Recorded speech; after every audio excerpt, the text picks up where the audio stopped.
For the thousands in attendance and the millions watching around the world, we are live and amplified. So let's get ready to podcast. Fire it up.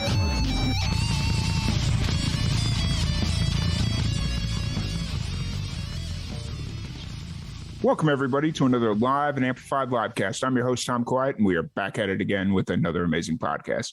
Today, we have a very special guest. We have Grable. How's it going today? It's going great. How's it going with you? Going pretty good. It's like you'd mentioned, it's starting to warm up a little bit here in Central Texas, but then next week it's probably going to start freezing again. So they're just teasing me with this warm. But anyways, first off, I'm excited to have you on. We were originally supposed to do this sometime last week, but it happened to be on your birthday. So happy belated birthday, by the way. Thank you. Thank you very much. And when I saw that, I was like, we should probably reschedule that. Let me see. Let me reach out and see what's going on. But, it's one of those things where sometimes our podcasts have to be booked out so far in advance that it's just like, oh, you don't think about stuff like that. But once again, I'm really excited to have you on here and chat a little bit. Before we kind of jump into music or your new single and album that released last year, check myself there, last year, and then the new music that you're working on. What's kind of your background story? What got you introduced to music? All that fun stuff. Well, background wise, I was born in the one state everybody forgets exists, New Mexico. I was born in Santa Fe. Everybody always asks me, and no offense to them, because, I get it. When you're not born there, you just don't think about it. They're just like, you mean Arizona, right?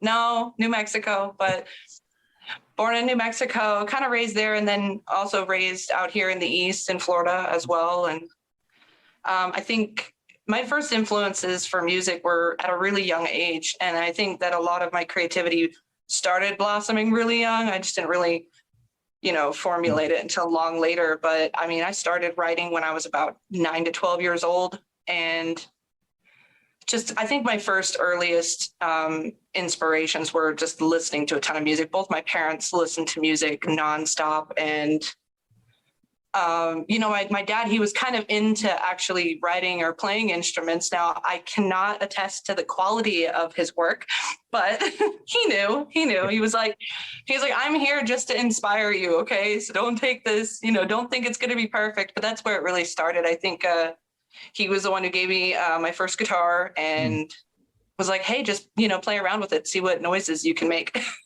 Nice. Awesome. I do have to, mention about the whole New Mexico thing, because I lived in Roswell for 4 years. And when I moved out there, I had at least 2 people ask me, why did I decide to leave America? That's right. That's how it goes. And I think being born there, everybody asked, and they were like, so did you have to get like a, what do you call it? Like a green card or a visa. Yeah, a visa. They were like, did you have to get a visa to come here? I was no. It's I get it. If you're not really from there, you don't really think about it. It's one of the invisible states. That's kind of the benefit, I think, of being there is you create and everything moves a little bit slower in peace, Yeah. I will say that I had only been to Santa Fe a couple times. Santa Fe just wasn't a place that I was actively going to when I lived there, but they have an amazing arts community there, just like the little bit that I've seen and all that stuff. So that's really cool that you got to live there and grow up there. Yeah, they have like a really open-minded and also just supported art scene there. Even in Albuquerque, the city that I was really living in, just south of Santa Fe, like it's very arts oriented and they promote it. The whole community just loves it. And whether it's, in the city, arts on buildings or, projects, and they have like art walk events. Yeah. It's all very, very culturally artistic, which is actually, I was quite thankful for that, because it just kind of is a breeding ground for creativity and inspiration for sure. Yeah. And I'm really glad to have somebody on here speaking positively of Albuquerque, because if you watch a lot of the news and a lot of that stuff, it's just a lot of bad publicity for Albuquerque. And I mean, I'm sure you can attest to it. Just that, like, there's some parts of Albuquerque you need to stay out of, but you don't need to go to there. Yeah. So, Yeah, I absolutely agree with that. I mean, it has its, every place has its sides, its bad sides, I think, but the good sides are well worth mentioning more, I think. Yeah, absolutely. Oh yeah, for sure, for sure. So you're in Jacksonville, Florida now. How long? You just recently moved there, right? I did, like a month ago. I mean, I still haven't even gotten my house and everything and my furniture all situated and unpacked. I mean, I practically just walked in the door. So with everything, but I'm kind of still getting to know Jacksonville, really getting my feet in there in the community or music scene. So that one's kind of fresh, but so far I'm loving it. Nice. Yeah. Jacksonville is really cool. I got to meet some musicians that were from Jacksonville. They aren't necessarily living there anymore, but just all the talented musicians that are there and coming out of there. It's really inspiring, and the different music festivals and stuff that they do there is really incredible. So that's news to me. I haven't even seen them yet, but I'm definitely excited to. Yeah. And especially if you go down to, or if you go to like St. Augustine and go down to their old St. Augustine, I guess is what it's called. I don't even remember what it's called at this point. It's they got live music everywhere, just walking downtown and all that stuff. And it's really cool. So I'll have to check that out. Definitely. Yeah. So you're there. Why did you end up deciding that you wanted to move to Jacksonville? Well, I think there's a whole bunch of reasons, and everything kind of just aimed this direction. Like I said, with New Mexico, it's very laid back in a positive way and allows you a lot of room to create. But I kind of, just growing up out on the East, I miss the hustle and the bustle, the go and the motivation. It's a change. It's a cultural change, and I love them both, but I think I came out here for that. And then, so my family's out here and, work. Yeah. Gotcha. So, and of course the music is always a positive thing as well. So the music and the sunshine and the beaches, there's always that. Yeah, that too. And then the occasional space launch that you could see from Jacksonville, probably pretty clearly. Because I could see him from Tallahassee, so I can only imagine how clearly you can see him from. I lived in Tallahassee for 2 years, but anyways, so going back to music, you mentioned that your dad was the first person that kind of introduced you to music and got you a guitar. Do you remember the first song you learned how to play on that guitar? Right before we got on this call, I thought to myself, I should probably remember what the first song I ever learned was, just in case somebody wants to know. And so I thought about it for a few minutes and it hit me and I was like, so I'm going to share it. Okay. It might not be very impressive. It's definitely different than what people are going to be hearing from my music and what they've already heard. So don't take this as an example, but the first song that I ever learned and performed was actually, I don't know if you've heard it, but it's from the Flaming Lips and it was called She Don't Use Jelly. Okay. Nice. And so it's kind of got like a punky vibe. It was definitely not very structured and not very pretty. Nice. Hey, that works. It's everybody's got their first song. Do you remember any specific reason why, or were you just in a real punky mood when you started learning how to play? Honestly, I was young and my dad was like, hey, I'm going to put a band together and I want you to play the guitar and sing for us. And I must have been like 9 or 10 years old. And we were just playing in the garage and he was like, hey, learn this one. And I was like, at first I was like, I kind of hate this song because I was young. I liked all the pretty stuff. But he introduced me to that. And so basically that was my introduction to like more grungy style music. And he was like, but I really want to see how you do it. I want to see what you do with it. And so I was like, okay. And so that was really it. And the results were really fun. Like it was an experience I'm glad I had. Gotcha. Had you had any like training prior to that, or was it just Here's a guitar, No. figure it out. Yeah, just to kind of figure it out, play along. It was a painful process. And I'm sure that my mom listening would have been like, oh, I need headphones or something just to drown out what noise we were making. It was horrible for a while, I'm sure. We definitely didn't get it anywhere close to the first try. Okay. Gotcha. And then, so kind of going through that as you grew up, how did your musical career kind of evolve after that? Did you start taking lessons? Like, what kind of happened after that? What happened after that was I mostly wrote. I can say for most of the younger years of my creative, endeavors before I actually really got into it, I didn't take it as serious as I do now, I guess you could say. I kind of thought it was just a daydream thing. I used to write more than anything and then sing. I sang all the time at home growing up. And so, I mean, I can't say that there was like any classes or training, but anything like that. It was just a lot of constant practice because I enjoyed the act of doing it. Yeah. Same thing with the guitar. I think I steadily picked up the guitar right around 16 to 17 years old. Okay. And I was like, okay, we're really going to learn this now. And that's when I was going to dive in and just basically watch a lot of YouTube and learn. The University of YouTube. That is the best place to go. Yeah, definitely. That was awesome. I think that's why, I didn't really, probably should have, but I didn't invest in a lot of classes. I didn't go to any music classes or training like that. So it was really all just kind of self-taught on YouTube later on. Yeah. And I mean, classes are good if you thrive in that kind of environment. But for the most part, like YouTube, the money it saves you is well worth, just, taking that little bit of extra time to try and figure it out.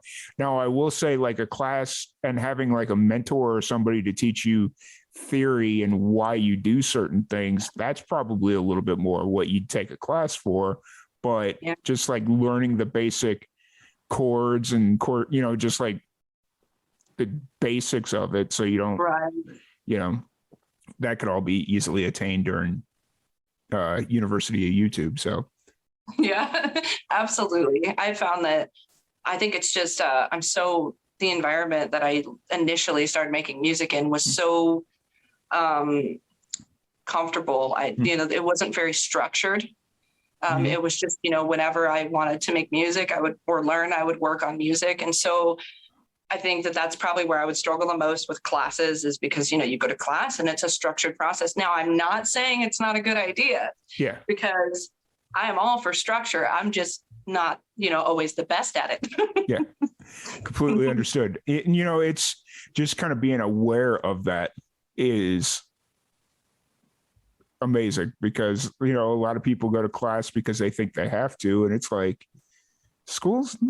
class isn't for everyone. I understand that a lot of people should, but it is not to get on a whole. Always have both. Yeah. You can always choose to do that and not do that. And honestly, doing both is a great idea as well. Yeah. Not to get on a soapbox or anything, but it is what it is. So you started, really teaching yourself how to write, or you as you were writing, you really started to teach yourself how to play guitar and just the more technical side of things. What was kind of that moment where you decided that you wanted to take it from a pipe dream to an actual reality? Well, first I had to say to myself, I'm growing up. I'm not doing music anymore at all. And I cut it all out of my life. I wasn't writing. I wasn't anything. And I was I just guess in my mind, I thought, this is a pipe dream. And so we're going to put it away. And I did that for 2 years.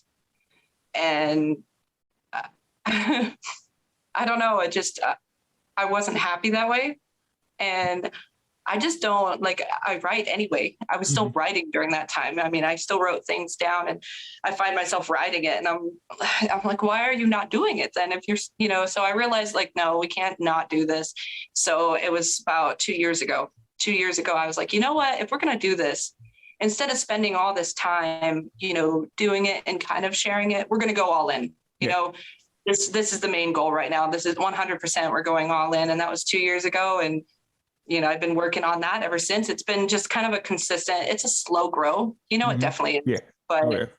I was like, we're in the digital age, like not even just the digital age, but like everything's digital. And then COVID happened and I was like, live shows online, everything. Yep. I was like, I could get this to so many people, and all those songs that I thought, like that I've written that were, that I felt were some of my stronger material.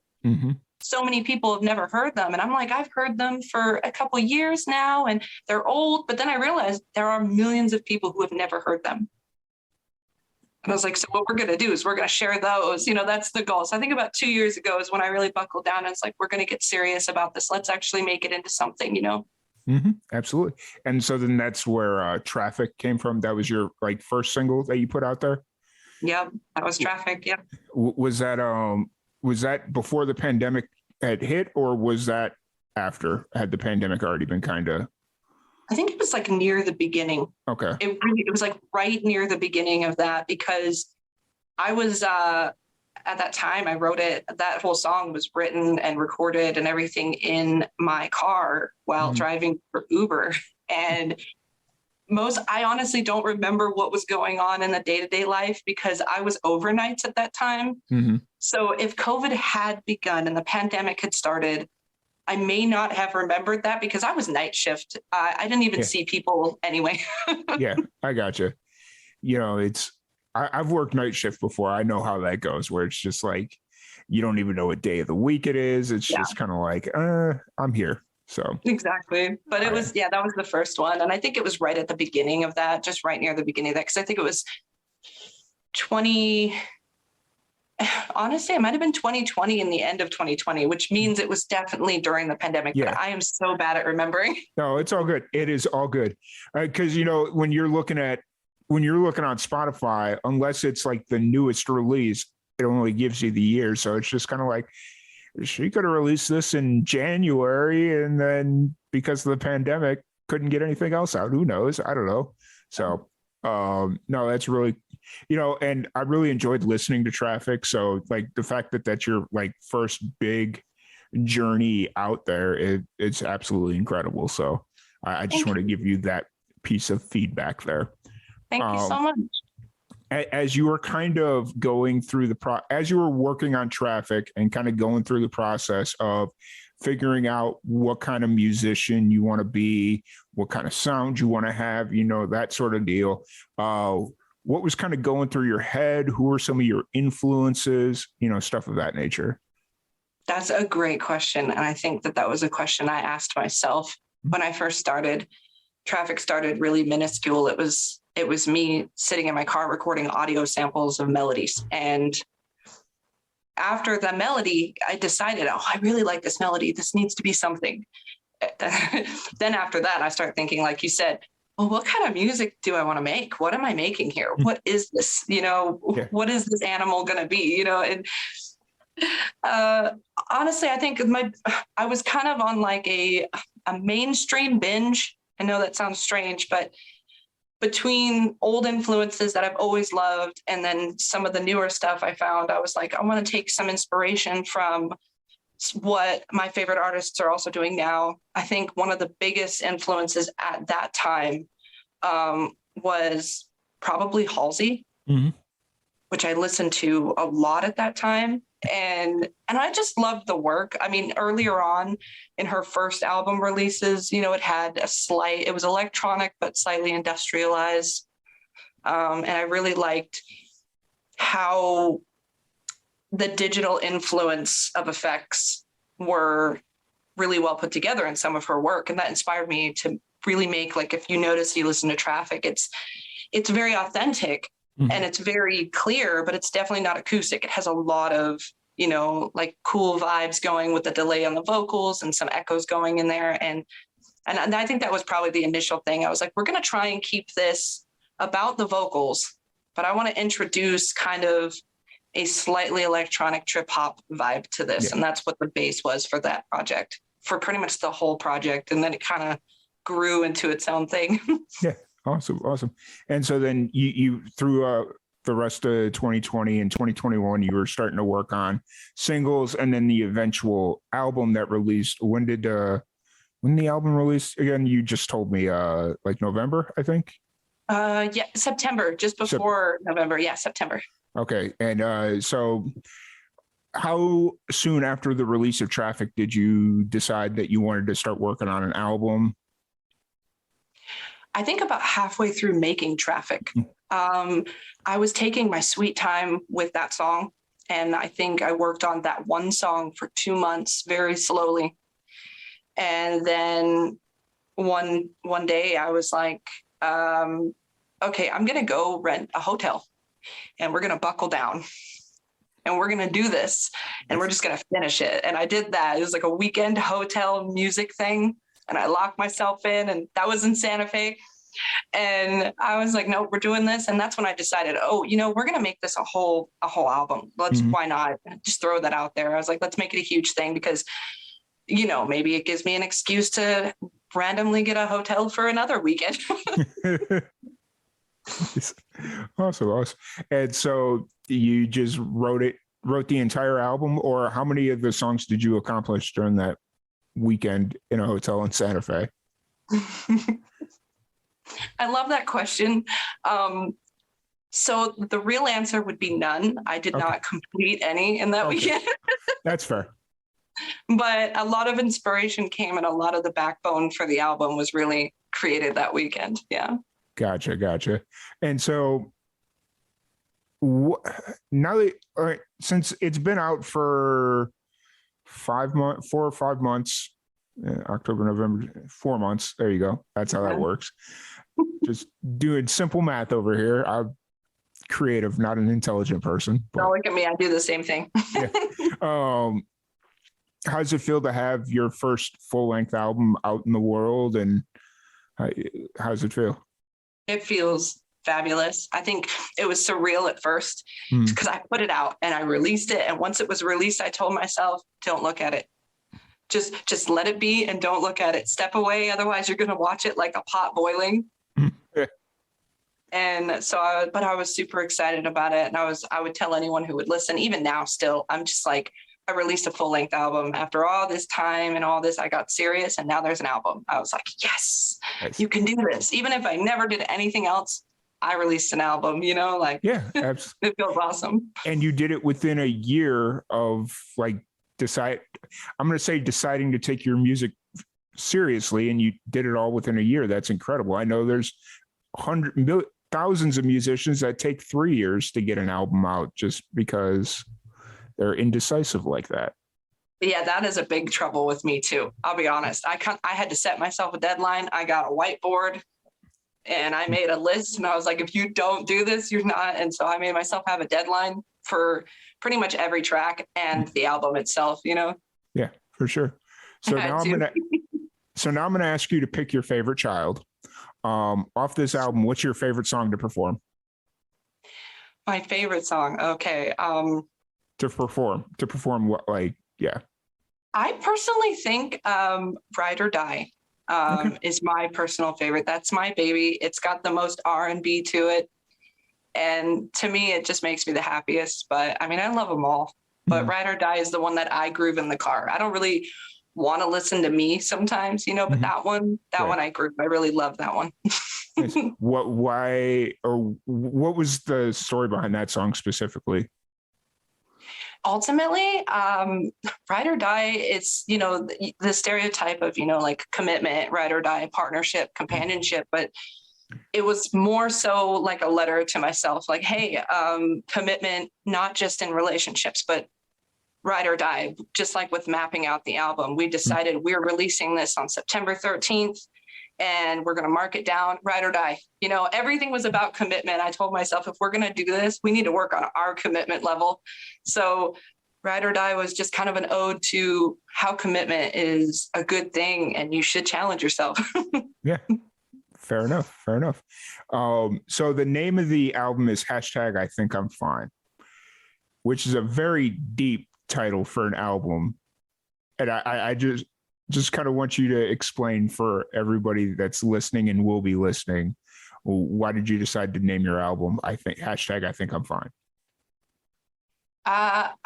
So it has definitely a deep meaning to it. It Yeah. sounds almost like something that you would see from like really depressed kids. And well, I mean, that's kind of what it is. I am, sometimes I'm down, and especially when I'm creative, I'm writing a lot about that. And I think the hashtag I think I'm fine was just to summarize what it feels like to feel like you're not okay. Mm-hmm. And you're on that edge of being absolutely not okay, but you're still like, you know what, telling people, I think I'm fine, but you keep pushing through. Like, no matter how bad it gets, you keep pushing through. And at that time, I was going through a lot myself in my personal life. And there were days where I was like, I think I'm fine, but I'm not sure. I'm just not sure. So we're gonna keep trudging through and go through the hills and the valleys and see where we end up on the other side if we just keep going. And that's what it was, it's just kind of relate, because even a lot of my fans that I've gained before and after this album, they can relate to that as well. Sometimes you're just like, I don't know if I'm going to make it through this. And, that was kind of what I was trying to, get out there is like, hey, guess what? This album was finished and it made it, and there it is. It's complete. So, if you just keep going at it, keep going, you'll get there. And, it's low key got a vibe of like, it's hashtag I think I'm fine, which lends a sense of insecurity, but in reality, it's a sense of security. And I can't even think of the word I want to use right now. Dang it, I just had it in my head. We'll go with security because what's that? I do that every day. What was I thinking? It was right there. Yep. Confidence. That's the word I'm thinking of. Just gives off the aura of confidence because you made it to the other side and you were fine, even though you were doubting the fact that you were in a bad moment, but you really were fine. Does that make sense? Exactly. Absolutely. So. Yes. And that's exactly where that was coming from. I mean, every song was, each one, they have their own feeling to them, but they all kind of end up in this compilation of, here's a bunch of obstacles that I've made it through, and some people I know have made it through. And maybe in the thick of it, you were like, I'm not going to make it. Maybe I think I'm fine. I'm not sure. And then you get to the end of it and you make it through and you're like, oh, I'm fine. Yeah, I did that, or I think I'm fine. I'm just waiting for the next one, Yeah. Gotcha. So that I think hashtag I think I'm fine is out now and it's doing really well. What's been some of the feedback you gotten from the album? Feedback, a lot of positive feedback for the most part. I mean, I'm honestly very thankful for that. Like, cause I'm sure, if everybody, whether it's your first song or your seventh, I don't know how everybody else feels, but I think I'm always going to feel like, what if they hate it? What if people hate it? Somewhere in the back of my mind, I'm like, I hope people like this and I hope that they enjoy it. That's all I want. And so far the feedback has been wonderful. People have been really supportive, not just of, that they enjoy listening to it, but a lot of my fans are also musicians themselves. And, they love the production, they love the composition, they love the meaning or just some of the tones of instruments, and lots of great feedback. I was really grateful for that. And I think most people, the only one that I would say was maybe not positive feedback, but it was still my favorite, was they were like, this album's kind of sad. And I was like, yes, it is. But at the end, you make it through. But it's, it does have, it's a little bit, it has a sad vibe. I like undertones, Yeah, completely understood. So that album's out now. And at what point after you released it did you decide to release Dark History? Where does Dark History that's your most recent single, right? It is, yes. Okay. Dark History was so fun to make and do and perform. And then that one was, I think that one might be my second favorite child. I'm not sure, yeah. But I'm not sure. It's so hard to say, but as it's so fresh and it's the most recent one, it was really fun. That one was actually a standalone single after the album. And that one was really just to celebrate my favorite time of year. I love Halloween. I love just the fall and the cool weather, as it sounds like everyone I've ever talked to, but it's, it's the most creative time. I feel like that's when I'm making, and I was like, you know what if I challenge myself? Let's actually make that song. Let's make it for, Halloween or something dark, and somehow make something dark while still being bright. Yeah. And so it ends up being Dark History, and it's kind of dark, but the song, when you hear it, it's really bright tones, it's very pop, and that's where that one came from. That one was very, I wish that I had right now, I have not had the resources or time with moving to create like a really cool video for it, but it's in there. I have it all laid out in my mind. For sure. And I did get a chance to go through your YouTube channel a little bit, and I can't even remember what was the music video that you had where your eyes were like blinking to the tempo. I can't remember what video it is. That sounds familiar. I kind of forgot. It was Not a Home. The one with the three faces, was it that? Yeah, the three faces. Yeah. There you go. And for whatever reason, the eyes blinking to the beat, or I can't even remember what it is. I was just like, wow, that's crazy and bizarre and amazing all at the same time. So I'm actually so glad to hear somebody say something about it, because that was like a really minute detail. And I honestly, after a while, was like, I wonder if anyone even noticed. It's the first thing I noticed. Yeah, that one was fun. That was really fun, because I guess, it just felt like that song needed a lot of serious focus and attention to small detail rather than something fantastical.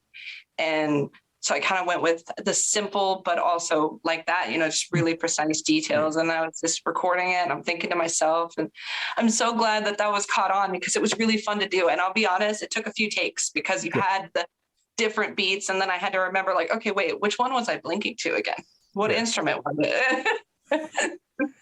Yeah, I can imagine. And, it's just one of those things where you could easily fake it, but then it's just going to look fake. Like, all you have to do is like blink once or twice, and then you can just kind of repeat it. Like, if you're really good at video editing, there's a way to make it work, but it's just like, nah, if you can make it in real time, you got to do it in real time. Yeah, in real time. If you were to be there in the room, it was just me standing there, just blinking, for however many takes. I mean, it might have been 30 minutes of blinking for that one. Who knows? Like, you just drank a whole bunch of caffeine, and it's just like, am I awake? Yep. That's what it was. It was the coffee for sure. Nice. So the kind of transition back into Dark History, that's your most recent single. You wrote it. Now, did it release in October, or did you just write it in October? So I wrote it, actually, I think in the upcoming, I think it was within 2 months, because the album I finished the production and everything for hashtag I Think I'm Fine before it released. I was like, give myself a little bit of a buffer. And I think that was what was in August. So I think at the end of August, I started working on Dark History. Yeah. And then released it in October. And I'll be honest, I almost did not meet that deadline. I was late. Hey, you got it out though. That's all that matters, right? And you brought up that you'd like to do a music video for it, but because of the move right now, it's not really feasible. Yeah. So, but I'm sure whenever you decide to release a music video, it'll be amazing. Oh, I'm excited for that one. I definitely have it on the roster for at some point, even because it's standalone. I was like, even if it's not for a long time, and my fans are like, what? Why? It's been forever. I'm just like, hey, you are gonna want to watch this. I know it's been a long time, but you're gonna want to watch this because it's really cool. I have a few musician friends that have released songs almost 10 years ago. And I'm like, dude, I want to make a music video for that, because we couldn't do it 10 years ago because none of us had any money or the skill or the know-how. But I want to make a music video for that. And he's like, but that's not even what I'm about anymore. I was like, you have a song called Air It Out about shooting a club up. I have so many amazing video ideas for that. Oh, I can imagine. Oh, wow. And I would watch basically, that. Basically, the whole song, it's called Air It Out, but it's more, he uses the imagery of shooting a club up, but it's more of airing out all the basic music that gets played at the club. Yep. And just like the typical pop 40 stuff. And I was like, we could do so many cool things with this. I just need to find somebody that's really good with special effects because, you know, and, I gotcha.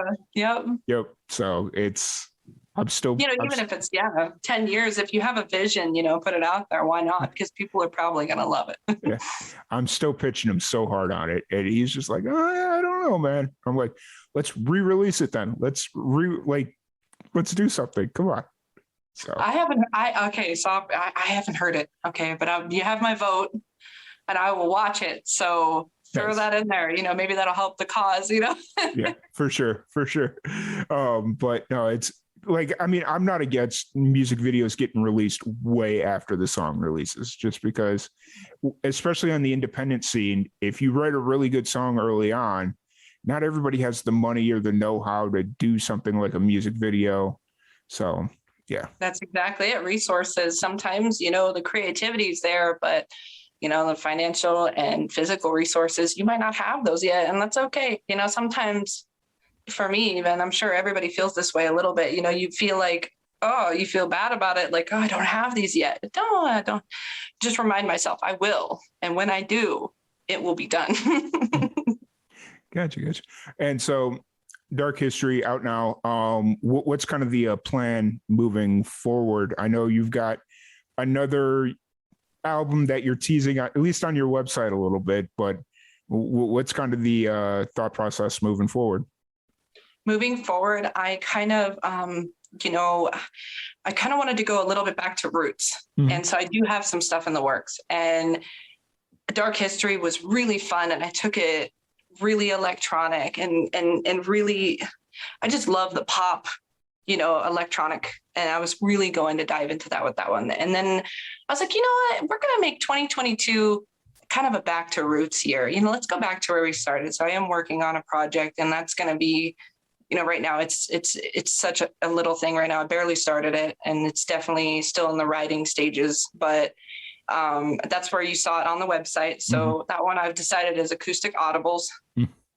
And that's where you see the roots. It's like, okay, we're going to the acoustics right now. We're going to the core of where this started. Me on a guitar making noises that nobody wanted to hear. Gotcha. That makes sense, but it's going to be a lot better this time. Oh yeah, a lot better. Okay, I'll be honest. Some of my oldest fans will know at least one of these songs already. Okay. Because I'm bringing back some old ones and just really giving them my all. Uh-huh. And that's what I'm really excited about too, is just to really see how they can blossom. Mm-hmm. Some of them are actually, older songs that, most people haven't even heard. And I think a couple of them might be almost 10 years old. Oh, well. And we're going to completely revamp them and polish them up and put our all in each one. I'm going to spend as much time as I can on them. So I've got a couple of those, and I can't wait to see the reaction of how they turn out now versus just me on YouTube, gosh knows how long ago, playing on a detuned guitar, So. Gotcha. So since you're actively you mentioned that you're bringing back some old songs, but you're also in the process of writing. Since you're in that kind of creative zone right now, what is your process when it comes to writing music? Coffee. Lots of coffee. A lot of just kind of, I always have to have like time with people close to me, like friends, and I get that. It's really kind of like I would love just to have like a giant hangout and listen to music kind of event. That's my thing, me and my close friends. And then just, let's just talk about stuff. And then I like to write. And then at some point, every other day I'm retreating into my room, or I am sitting there and just writing stuff on my phone or my tablet. And I think that process is, I learned over the years to grab little pieces as I go, even if they seemed irrelevant, because those little pieces, they go somewhere. I don't know where yet, but they go somewhere. And I mean, that's, some pieces that you just put into a song. There's a couple songs on hashtag I Think I'm Fine that have one line of lyrics I wrote 4 years ago. And that's all. And everything else was new and completely written. And that one came from 4 years ago, and just that one line. And so I think that's kind of my writing process is really gradual throughout just normal day to day. And then at the end of the week, I would say, like, I'll go through a whole week and just off and on throughout the day, grab pieces of ideas, write them down. And then on a Sunday, like today, I'm going to sit there and then be like, let's just put it all together. And it's a collage. What do we see? Like, let's play. It's like painting, or doing craft work, Kind of like B Rabbit in 8 Mile and how he used to. Yeah. Yes. Okay. I got you. Yeah. I was like, I never realized that, but yes. Now, the important question to follow that up with, are you pen to paper? Do you use notes in your phone or voice memo? So all of the above. Okay. All of the above. I think I'm still very pen to paper, but once I pen to paper it, I never forget it. Yeah. If I put it in, like a Notion or a Google Doc file or a voice recording, I'll find it later and be like, oh, wow, I forgot I had this. Yeah. But if I wrote it down, no, that's in there forever now because that one's just different, but I definitely do all three, I think, on a daily basis. Yeah. And I mean, honestly, that sounds weird, but it makes 100% sense because when you're putting it pen to paper, you have to have the original thought. It's like, okay, this thought, and then you have to revisit it as you write it on the paper. And then, so there's like 2 or 3 points of burning it in your brain. Whereas voice memos, it's just, oh, I have this idea, blah, blah, blah. Cool. And it's gone. And then almost the same way with pen to paper. But I think more of that is it's just kind of disappears after, like, you can go back, you could find it, but it's not in your path of day-to-day life. So absolutely. I think if you went into my audio recorder right now, you would find some longer stuff that are just random noises, but I have like a project in there that I completely forgot about. And it just was, I title things ridiculous gibberish. It's not organized at all. So something might just be like 3 letters that make no sense, GLB or something. I just, blah, blah, blah, and I'm like, what is this? And so I click it and it's like a 30-second blank audio sample. And the only thing in there is like 1 second of me going, huh, or something. And I'm like, what was I using this for? I don't even remember. Yeah. There was a reason I saved this. And and I did remember eventually what I was using it for, but I'll be honest, like that one was, I got lucky because most of the time they're just in there and I have no idea. And then I find them and I'm like, what on earth was this supposed to be? Gotcha. That's very, I'm the exact same way. Like I sit here and luckily now I've got my phone notes backed up on my computer. So it it syncs or whatever. And I just sit here and I look at my phone notes on my computer and I'm like, I have no idea what this is. It's like half a voiceover script for something I'm working on or, something else. And I'm like, there's like 7 words that make no sense here. I have no idea what this is. So, Yep. And then sometimes you just don't find it. And that's why I do definitely think I should, I've been working on it, but definitely if anybody wants some advice, label the files. Very fair. Very, very fair. So acoustic audibles, that's what we're talking about right now. It's the next up and coming project.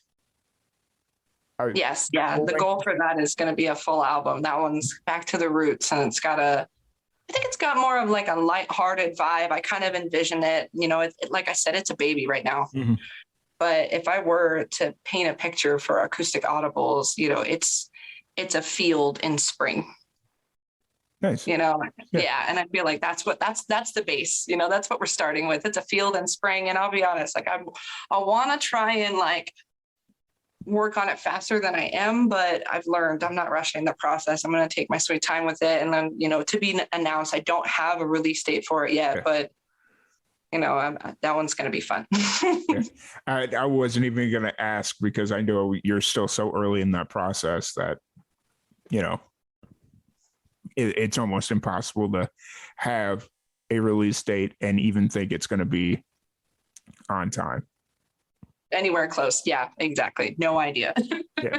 So, cool. And while you're working on this, are you working on any other singles to release in between now and then, or is like everything kind of acoustic audibles? So mostly 90% everything's acoustic audibles right now. I'm diving all in, but there is one single that I am working on releasing before that while I'm working on this album. And that one is actually currently in a renaming process. So I can't say for sure what the name of it is. Yeah. But that one's actually it's an older one of my songs. It's one of those two that I mentioned before that my older fans may recognize. They may not, with how different it is now. And that one's that one's gonna be the next single. The original name for it, for those who might know, was Stagnation. And I mean, I love the name, but I also am not sure if it really is the best name, and I feel like we're going to work on that one. But so that one's, I will have a single coming out sooner within the next couple of months. And that's that. And then acoustic audibles all in 90%. Cool. I can't wait to hear all of it. We'll say all of it. Really excited to see your more back to basics, back to your roots music. And, I'm really excited to hear all of it. As far as like doing live shows and stuff like that, obviously you just moved to Jacksonville, but do you have aspirations or plans on doing live shows? I have aspirations. Absolutely. I do have loose plans right now because I've just gotten here and I'm kind of really getting established. But it's definitely something that can be expected down the road. It'll likely be once this album is complete. So it's going to be a little bit of time. And so once I start doing that, as far as like, local or even outside of Jacksonville and doing a little bit of smaller touring, I do have a plan for that. And I'm thinking, but it won't be till probably next year is when I'm going to start that. And, but that's the goal. And honestly, I am eager to get there. I'm looking forward to it too, just to kind of get out there and see people and say hi to people. And because right now, I mean, whatever I can do that's going to be able to face with some of the people that enjoy what I'm doing. And some of them are friends, some of them are people I don't even know, but it doesn't matter. I just want to see you guys, and enjoy it and share it with them. And before then, the only thing I can say about anything for shows wise is I may work on some, remote live performances for hashtag I Think I'm Fine, the previous album. Yeah. I've got some tossed around ideas for that were in the works, but like I said, right now, 90% all into acoustic audibles. So there probably won't be anything local or live until next year. Yeah. Gotcha. Yeah. Very fair. That was going to be my follow-up question about still doing like virtual shows and stuff like that, but cool. So outside of music, well, let's take a sidestep from music here for a second. But when you need some alone time to kind of decompress from day-to-day life, what are some of your hobbies? What do you do to kind of just get away?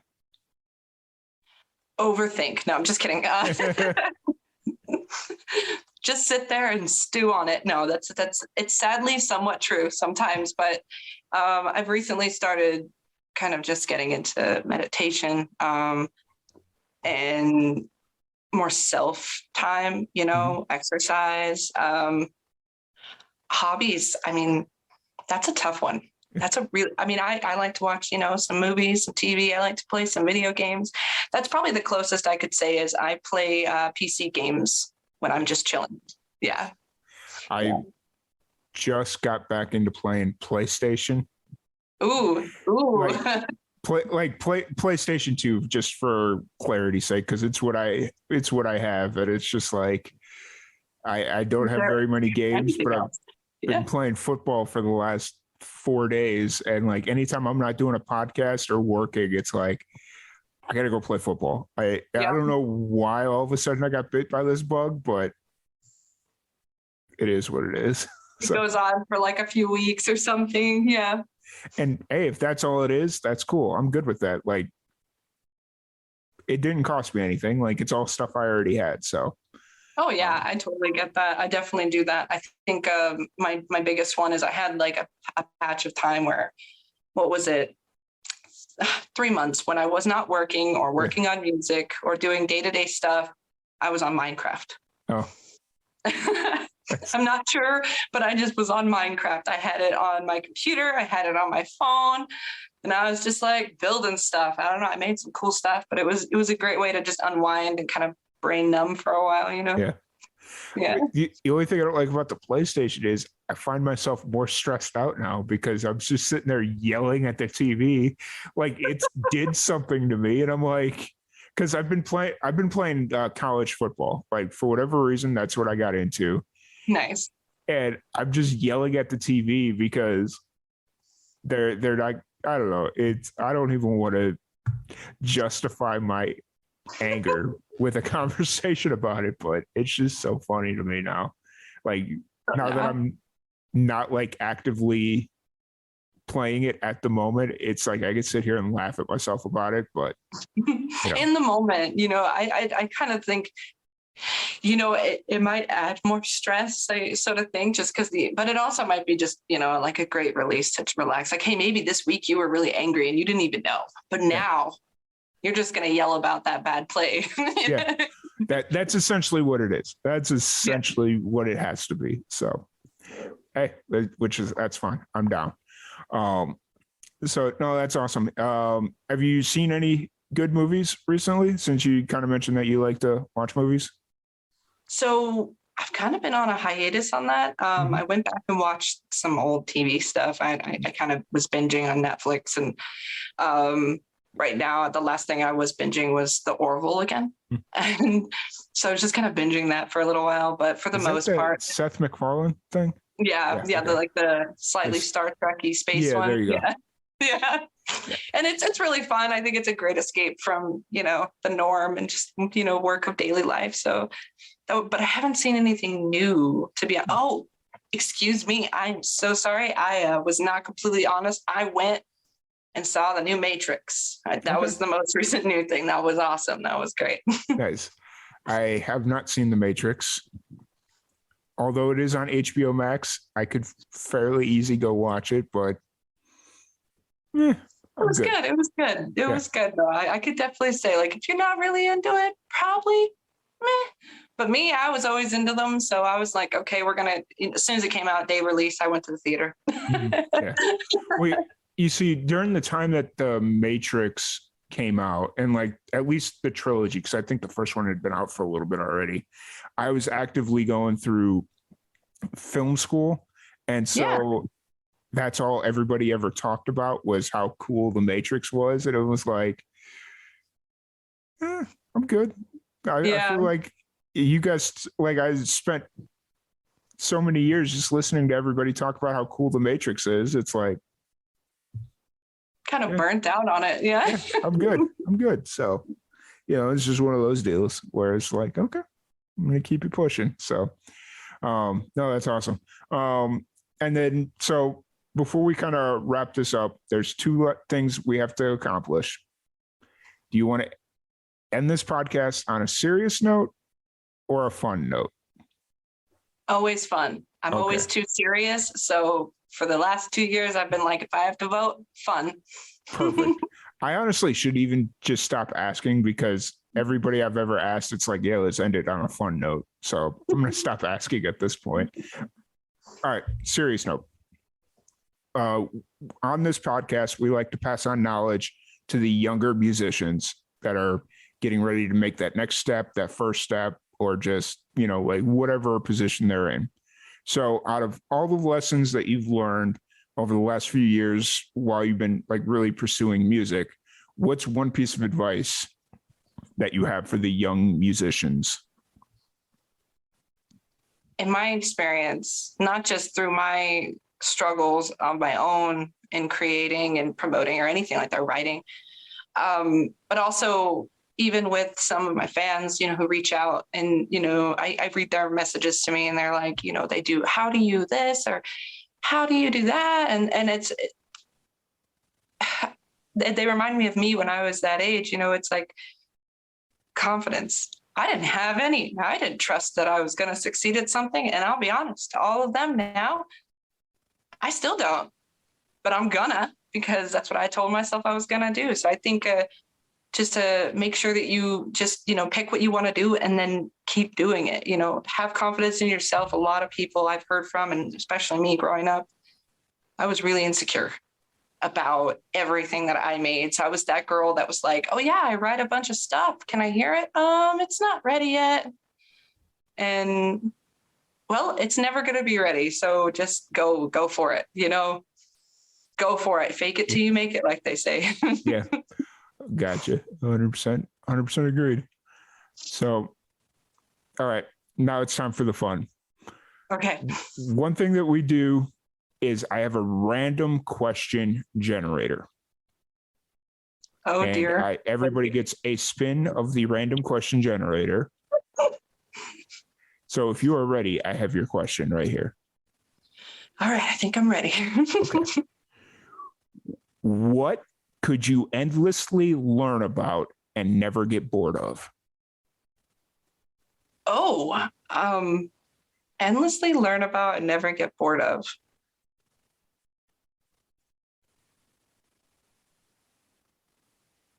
Programming, computer science. I was going to say people, but I think computer science is more the honest answer. Yeah. Is that something that you studied in school or always had an interest? Always had an interest. I kind of somewhat try to study it now, but it's really kind of just a thing that I do sometimes. Yeah. But it's just something I've always had an interest in, growing up. I always loved it. So, but I never would get bored of it. Nice. Reading a whole article about machine learning, silly things that you love for no reason that people would not expect. That's one of them for me. Reading the code versus seeing the image. Oh, I'm totally down. I'd love it. Let's just see how it works. I just want to know how it works. It's fun. Yeah. I tried to, when I was in school, I tried to get into coding and all that stuff. And like, even now I do like film production and stuff. Yeah. And in the editing phase, there's like some coding stuff that we can do. And it's just like, whoosh, totally different world now. Different world. Yeah. I have that with some stuff because I started wanting to learn it long ago. And then I just didn't for a long time. And then all of a sudden they came out with some of the really generative stuff, like the computer generated things. Yeah. And I was just blown away. I was like, this is where we are now. Yeah. I want to learn more. And then I get there and I'm just like, I don't understand any of this. I'm going to need to research 6 other articles just to understand this one article. Yes. Fair. It's fun though. Yeah, absolutely. But it's been an absolute blast sitting here chatting with you, and I can't wait to hear all the new music you got coming out in 2022. It sounds like you got a busy year coming up. You had a busy 2021, but it sounds like 2022 is just going to be just as busy. So, oh yeah, we're going to keep it rolling. Got to keep going. I'm going to do that this year, and the next year, who knows? Because I want to keep busy. For sure. You got to. So, if anybody wants to check out hashtag I think I'm fine or any of your other releases or anything you got going on, where's the best place for them to do that? I think I'm fine.com. It's probably the quickest and easiest way to get all of them. As soon as you go there, there's a music page and it's got every platform you could ever want to listen to it on. And that's probably going to be the best way. I mean, I'm a Spotify person myself in my personal time. So I would say Spotify, but it's on Apple, it's on iTunes, it's on, it's everywhere. So I would say, if you can go to ithinkimfine.com, my website, that's where everything's going to be, just the hub, simple, easy. And it's been a pleasure. I had a blast. Thanks for having me on. Yep, absolutely. And then one time for the people in the back, let them know what's one thing you miss about New Mexico. Green chili. Really? Green chili. Yeah, I guess that's fair. I was more of a red chili person, but that's that's just because I like the spice. If I'm gonna put something on my tacos or whatever, I want the spice. But I miss the straight New Mexico hatch green chilies. My mom even sent me some as a care package. She was like, "You're not gonna get this out there." You got it. So she sent some. She already shipped it. I will say the one thing I do miss about New Mexico is always having that tamale hookup. I don't have that here. Like I'm in Texas, it shouldn't be that hard to find, but I just don't have that hookup. Yeah, you're right next door. I mean, you could just drive like 6 hours and, go get some tamales. Yeah, it's like 8 hours. I'm like, I'm good. I'm good. So, but anyways, once again, thank you so much for sitting down and chatting with me. I really, really appreciate it. Like I said, I'm excited to hear everything you got coming in 2022. And, I wish nothing but the best for you. Absolutely. You too. Thanks. It's been a pleasure. I had a blast. Awesome. Once again, thank you everybody for tuning in, and we will catch you all later.